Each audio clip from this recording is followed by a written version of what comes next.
बिस्मिल्लाहिर्रहमानिर्रहीम। इब्तिदा है रब्बे जलील के बबरकत नाम से जो दिलों के भेद खूब जानता है। मैं हूं आतिफ आरिफ और आप देख रहे हैं मेरा फेसबुक और यूट्यूब चैनल। आज हम बात करेंगे सिंगापुर कैसे सिंगापुर बना और एक खंडर से वो कैसे इतनी तरक्की करके चले गए। और हम हैं कि आज भी पीछे हैं। आज सिर्फ सिंगापुर का मुआवजा किया जाएगा कि सिंगापुर ने कैसे तरक्की की। सिंगापुर 1965 तक जो है ना मलेशिया का इंतहाई पसमानदा इलाका था और वहाँ के लोग सुस्त और नालायक थे। बहरी जहाज़ों से वो उनका पेशा था, सामान उतारते थे और चोरी करते थे। इनके अलावा और इनका कोई काम नहीं था। या बहरी जहाज़ों से चूहे निकाल कर खाते थे।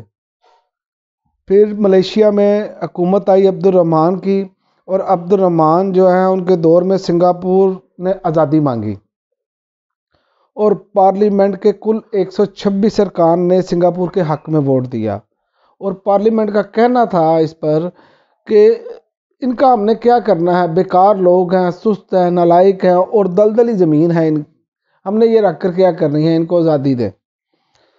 तो सिंगापुर जब वजूद में आया तो ली कुआन यूं सिंगापुर के पहले वज़ीर आज़म बने और उस शख्स ने दलदली ज़मीन का मुकद्दर ही बदल कर रख दिया। आप अंदाज़ा करें कि एक लीडरशिप अच्छी हो तो मामला सारे बेहतर होना शुरू हो जाते हैं जब ईमानदार लोग आते हैं। ये एक ईमानदार शख्स थे ली कुआन यूं और 20 साल बाद के ये स्टेट दुनिया की तेज़ी से तरक्की करती हुई स्टेट बन चुकी थी।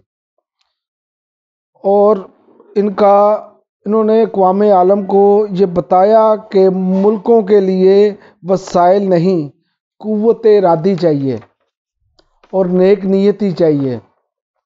और उन्होंने ये साबित किया। वहाँ से कोई तेल नहीं निकल आया था। वहाँ की हालत वैसे ही पतली थी जैसे आज हमारी हालत पतली है।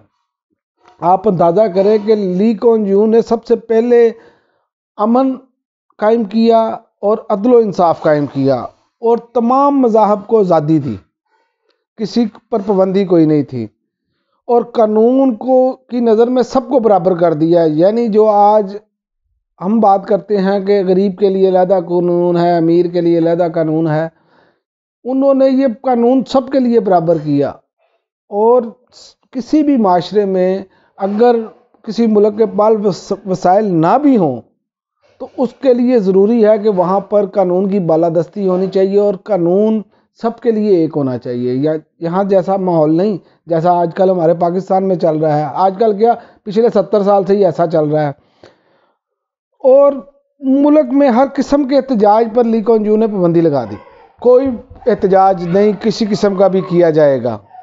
ये उनका पहले इक़दामात में से इक़दाम थे और चुन चुन कर उन्होंने ईमानदार लोग अहम ओहदों पर तैनात किए। यहाँ तक कि उन्हें कोई काबिल शख्स गैर मुल्की भी मिलता था तो उसको भी अहम ओहदा मिलता था उसकी काबिलियत के हिसाब से। उन्होंने ये तफरीक नहीं की। उन्होंने काबिल और ईमानदार लोग चुन चुन कर लगाए और ईमानदारी का आलम ये बन गया फिर उसका मेयार कि उनके 1.5 दर्जन से ज़्यादा वज़ीर और ब्यूरोक्रेट से जिन पर करप्शन का इल्ज़ाम लगा और उन सब ने खुदकुशी कर ली कि ऐसा मेयार मुकर्रर कर दिया उन्होंने कि माशरा उनको रहने की इजाज़त ही नहीं देता। माशरा सवाल करता है। इस तरह नहीं है कि यहाँ पर माशरे पर जैसे सवाल कोई उठाता ही नहीं बल्कि विक्ट्री का निशान बनाया जाता है। यहाँ पर विक्ट्री का, वहाँ पर ऐसा कोई तसव्वुर नहीं। वहाँ पर उनका हर किस्म का बाइकाट किया जाता है। ऐसा नहीं होता कि जैसे पाकिस्तान में 70 साल से चला आ रहा है, NRO 2 भी मिल गया, सब कुछ मिल गया और मनी लॉन्ड्रिंग से धुलकर पाक साफ़ हो गए और इल्ज़ामात अब आवाम पर लगाते जाते हैं। ऐसा नहीं था वहाँ पर और यही वजह थी उनकी तरक्की की। और ली कुआन यूं ने पूरी कौम को तहज़ीब भी सिखाई। आप ये देखें कि उनके जो स्टार्टिंग के इक़दामात हैं शुरू के इब्तदाई तौर पर वो कैसे बेहतरीन थे। उन्होंने इसका आगाज़ सफाई से किया और हाथों की सफाई का कानून बनाया कि हाथों की सफाई सबसे पहले ज़रूरी है।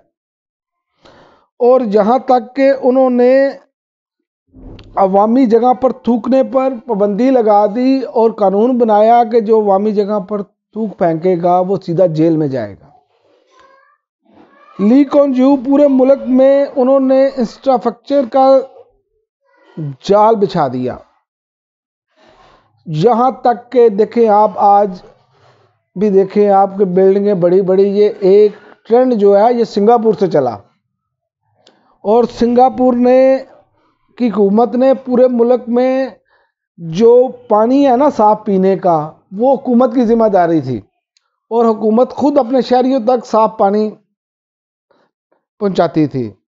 یہ ایک طریقہ کار بنایا انہوں نے، اور دیکھتے ہی دیکھتے وہ ایک چھوٹی سی ریاست جو ہے وہ دنیا کی ترقی یافتہ ریاستوں میں اس کا شمار ہونا شروع ہو گیا۔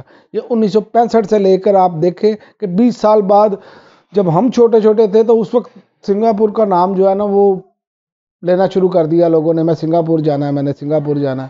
اس کی وجہ کیا بنی کہ ان پر ایماندار حکمران آئے، یہاں جیسا ماحول نہیں تھا، یہاں پر کرپٹ اور جتنا لتھڑا پڑا کرپشن میں ہوگا اس کا ساتھ دینے والے ادارے بھی ہیں۔ آج اس ملک کی حالت جو ہے وہ صرف اسی وجہ سے ہے کہ یہ جو کرپٹ لوگ ہیں یہ ملک کو بہتر ہونا ہی نہیں دینا چاہتے، ہونے ہی نہیں دینا چاہتے، یہ ان کی ترجیح نہیں ہے، کیونکہ بچوں کی ان کی شہریت باہر ہے، ہر قسم کا 2 نمبر کام انہوں نے کرنا ہے۔ آپ اندازہ کر لیں، میں نے سنگاپور کو آپ کو بتایا، اور ہمارے ہاں حال یہ ہے کہ وزیر اعظم سابق جو ہے عمران خان، انہوں نے یہ بتایا کہ ان کے بندوں کو اپروچ کیا جا رہا ہے اور اسٹیبلشمنٹ ان کے بندوں کی بولیاں لگا رہی ہے، اور اس کے علاوہ ان پر دباؤ بھی بڑھایا جا رہا ہے کہ پنجاب اسمبلی نہ ٹوٹے ان چوروں کو بچانے کے لیے، کیونکہ جو چور کی حمایت کرتا ہے وہ خود بھی چور ہوتا ہے، وہ اپنی چوری بیسیکلی بچا رہا ہوتا ہے، وہ چوروں کو نہیں بچا رہا ہوتا۔ مجھے تو ایسے لگتا ہے کہ جیسے اداروں میں سب اوپر ایسے لوگ ہی بیٹھے ہیں کہ اس ملک کا کیا بنے گا۔ ایک طرف وزیر دفاع صاحب کہہ رہے ہیں ملک اندھیروں میں ڈوب جائے گا، بھئی آپ لینے کیا آئے تھے؟ جب آپ کے پاس بال نہیں ہے تو کنگا کیوں خریدا؟ یہ اصل میں مسئلہ ہے ہمارا۔ اللہ تعالی ہمیں بھی ایسے حکمران عطا فرمائے اور ان چوروں لٹیروں سے ہماری جان چھڑوائے۔ میں نے آپ کو بتانا تھا کہ سنگاپور کیسے ایک ترقی یافتہ ریاست بنی۔ یہ ایک چھوٹا سا رپورٹ تھی میرے پاس، میں نے کہا کہ آپ کے ساتھ شیئر کروں تاکہ ہم لوگوں کو پتہ چلے کہ کیسے عظیم ریاستیں بنتی ہیں، کیسے ترقی یافتہ ریاستیں بنتی ہیں۔ اب تک کے لیے اتنا ہی، اجازت دیجیے، اللہ حافظ۔